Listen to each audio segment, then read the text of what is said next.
Hey everyone. So today we're going to build a simple task management app. I have already set up the home page for this. So let's get started with data types. So we are going to start with creating first of all workspace. This has a data type and we are going to capture two things. One is workspace name. This will be text. Next would be workspace user. So we are capturing the all the user who are part of this workspace. This will be a list of users because a workspace will have multiple user, the complete team and everyone.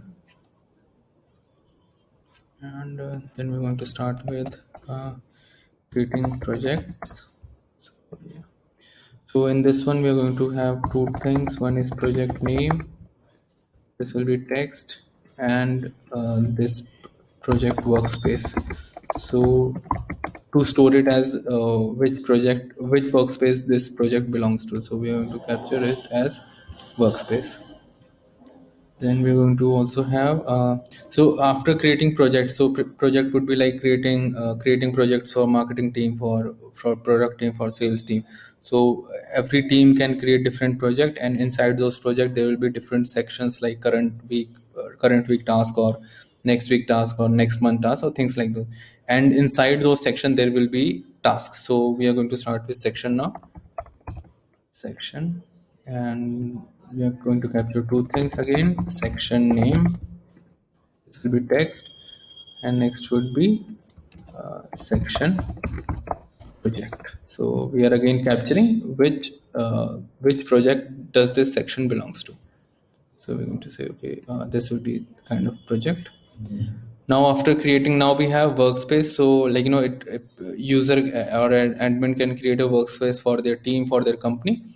Then they can create, then inside those workspaces they can create different projects like marketing, product, and other things. Then inside those they can create sections of weeks, or of different type of section for tasks. Then we are going to create the task. So task task essentially will have okay, so we're going to start with task name. This will be text. Then we're going to have task assignee, so user will to whom which we are assigning this task to. And task due date, this will be date. And let's task status, this will be simply yes or no. So yes means the task is completed, and no would be the task is incomplete. And for task done status, by default we're going to give no. So every time you create a new task, by default it will be an incomplete task, and the user will have to complete task. And then we're going to capture task section. So we are capturing which section does this task belong to. And third thing we're going to capture is task workspace. So we're going to capture the task workspace, to which workspace this task belong to. Essentially we are using this one task workspace just for one thing, that whenever you will be creating my task inside one workspace, you should have list of all the tasks inside those workspace, irrespective of they belong to different projects, or different belong to different section maybe. Yep.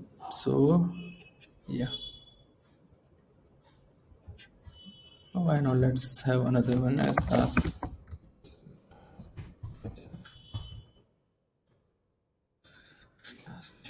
So essentially these are the list we have for now. And inside the user, I've already created username and profile picture.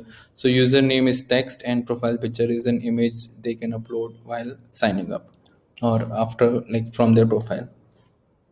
So let's get started. So for the first thing, what we're going to do is in the sign up form we're going to take one more thing as the username.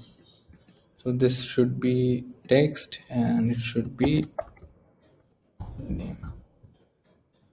just change it to name. And then we're going to have another input field as picture uploader, so that you guys user can create their profile picture, user can upload their profile picture. We're not going to be using it too much, but let's keep it here for the sake of it. Profile picture. Right, perfect. So now in the workflow, we are going to say, okay, look, it's back here, and in the sign up, we are going to say, okay, whenever the sign up is clicked, right now we are capturing only two value. The input, it's by default given provided by Bubble, so we are capturing email and password for now, but we are going to capture two more things here. One would be username, that should be the input name signups value, and another thing would be profile picture, which should be picture uploader profile pictures value. So now we are capturing two more things apart from just email and password. And once that happens, let's go back to index page. And so I guess the basic setup is done. So now we are going to start with creating workspaces. So this should be workspace. Yeah. So one, we're going to going to have two things here. One is header. Let's just put it the same way as this. And now we're going to have now we need to create workspaces. So we're going to need an input box and a button to save that value. So we're going to say, okay, this one, and a button here, and let's just call it, have it a text saying workspace, and bring it out here. Yeah, this should be enter workspace name. Done. And this is going to be create workspace. Just, yeah. So now we have what we are doing is we are creating a workspace. We are allowing user to create a workspace. So which we'll be doing is starting a workflow at this point, saying create a new thing.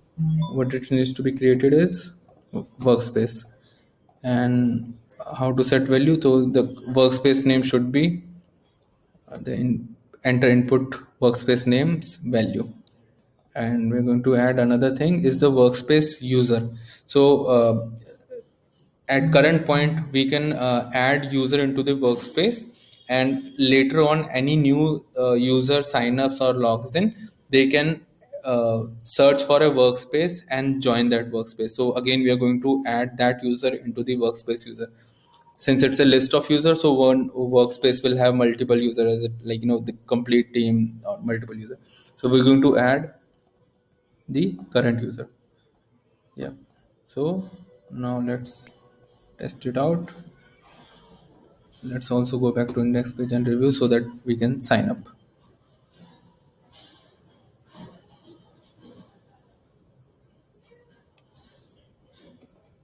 Okay, let's not just do it here. Okay, yeah.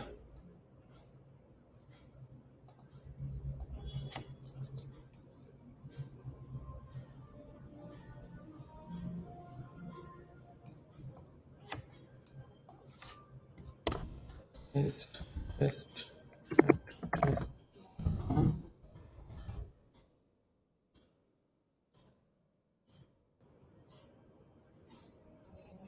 So okay, so we haven't. We just need to add one more thing, that whenever the user signs up, it should redirect it to the workspace page. So we're going to say, okay, let's add one more thing, navigate it to workspace page. Perfect. And the value should be current user. No, just leave it for now. And let's go back to the index page. Test it out again. In fact, I should also change one more thing, which should be Okay, whenever the user click on logged in, yeah. So whenever the user is logged in, so I'm going to log out and log in again from the same thing. So also navigate user to the workspace. Perfect. Let's test it out now. Right.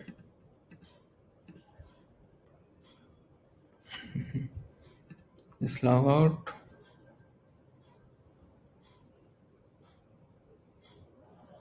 And log in again. Yep. I'm going to log in this time. I already have that test.test.com. Now it's going to send me to the workspace page. Yeah, perfect. So now if we create a workspace, workspace number one, so it should have created. Let's check in the database, has it created or not. In the app data, in the workspace, yeah, one workspace is created, and then the workspace user test, the current user is now added in that workspace user. So perfect. So we're just going to change two things here. One is whenever a new workspace is created, what we are seeing here is the input value is not reset. So we are going to just say okay, once it's happened, reset the input value. Second is we are going to show the list of workspace this user has created or is a part of. So we're going to start with repeating group, add a list here. Let me just increase the page height. Yeah. So we're going to say okay, increase the number of is 7 and add a text here. This will be the welcome to it. This will be the name of the workspace. So we are saying that type of content is workspace. Do a search for all the workspace where workspace user contains current user. So whoever is logged in, if they are part of that workspace user inside that workspace, it should populate the data with that.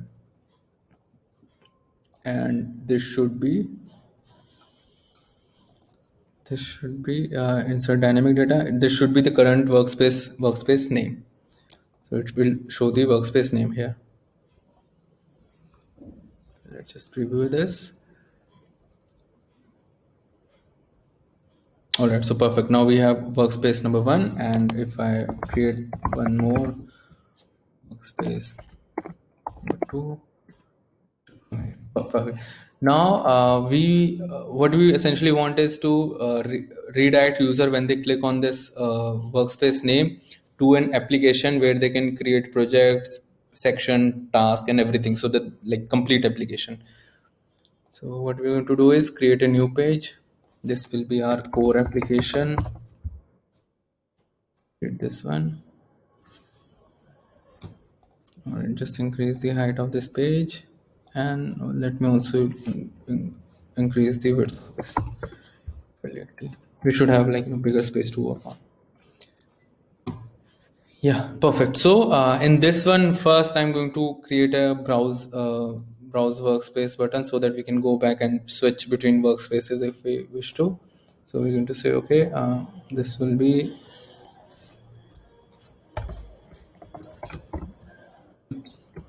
browse workspace, and on clicking on this, navigate user to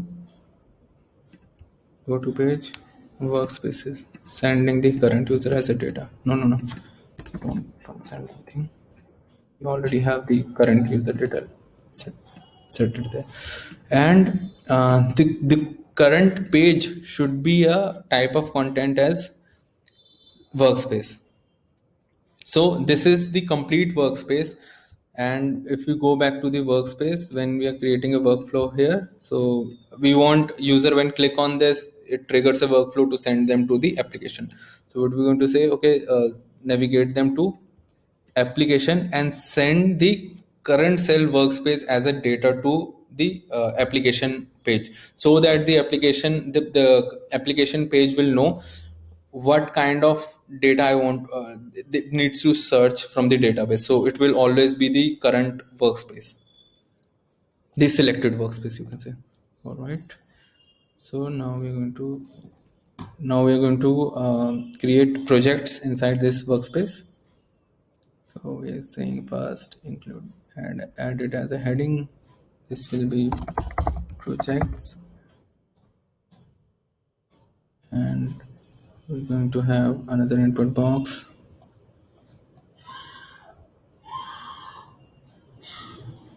as this will be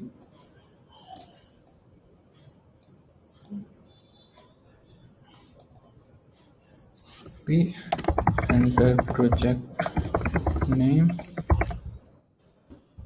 and this will be create project.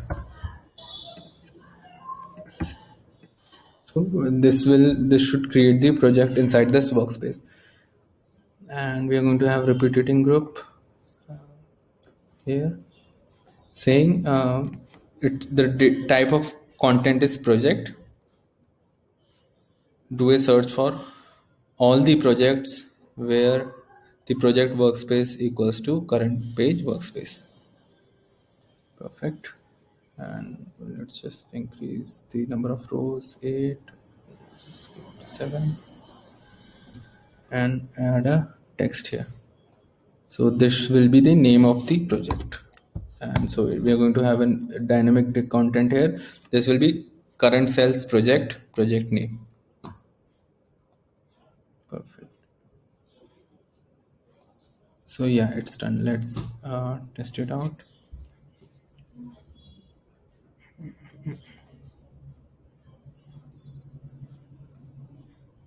So if you click on workspace 1, now we are inside workspace 1, and we can create new project as one is marketing.